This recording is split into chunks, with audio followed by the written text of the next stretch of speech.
سلامونه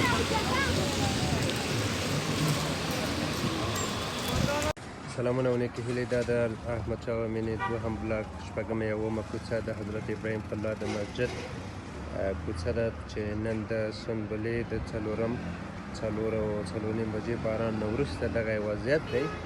نو ما غوښتل چې دغه ویډیو تاسو سره شیر کړم تر څو مسؤلین ته ورسیږي او د ده په هکله خپل اړین اقدام وکړي تر څو دغه خلک د مشکلاتو نه بېغمه شي. مننه.